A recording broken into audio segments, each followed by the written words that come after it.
I launched my first app, and the first piece of feedback I got told me everything about the problem I'm trying to solve without anyone even opening the app.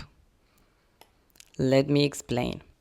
TheyShare Balance is an app I built for couples to track household and the mental load, who's doing what, and if it's fair.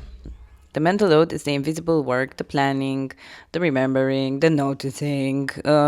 Research shows it falls disproportionately on women and in most relationships. And it's one of the most common source of tensions between two people and in a long-term relationship. So I built an app to make the visible, to give couples something concrete, to give to couples something concrete to look at together instead of just a feeling. And after the launch, normally I ask some people in my life, "Hey, can you test my app? Can you let me know if it can help you?"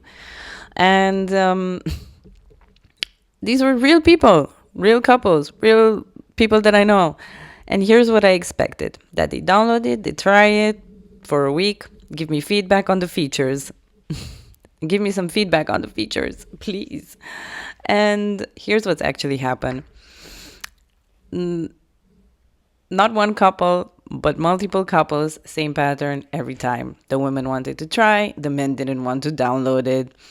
And I sat with that for a minute, because that reaction, that resistance, that is the mental load. And think about it.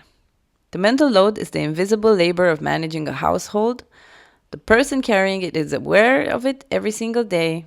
The person not carrying it often doesn't even notice it. It doesn't even notice that it exists. So when I ask couples to try an app designed to make that imbalance visible, the person feeling the imbalance said yes immediately. And the person who doesn't feel it said, "Why would I need that?" The resistance to download an app about the mental load is itself a demonstration of the mental load. It's not that these men are bad partners, and it's that they genuinely feel that this is not a problem, or they don't see the problem the same way, which is exactly why the app needs to exist. I didn't expect my user testing to become a social experiment, but here we are. So, what am I going to do about this? First, I need to change the product. The product needs to change. Right now, getting your partner to join requires them to download the app and enter an invite code.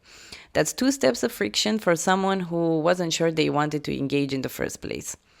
So I'm working on making that easier. I'm going to make a shareable link, a warmer invite message. So I'm going to lower the barrier. Lower the barrier to entry.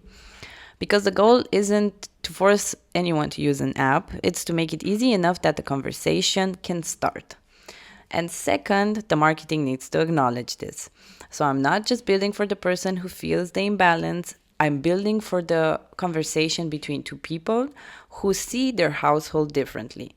That's harder, but it's the real problem. If you ever try to explain the mental load to your partner and felt like you were speaking a different language, this app could be for you. If you're the partner who's been asked to try and said no, maybe that's worth sitting with. So TheyShare Balance is in the App Store. I can drop a link in the description, and if you try it, I genuinely want to know what happens, especially if your partner actually downloads it. So thank you so much. See you in the next one. Don't forget to subscribe.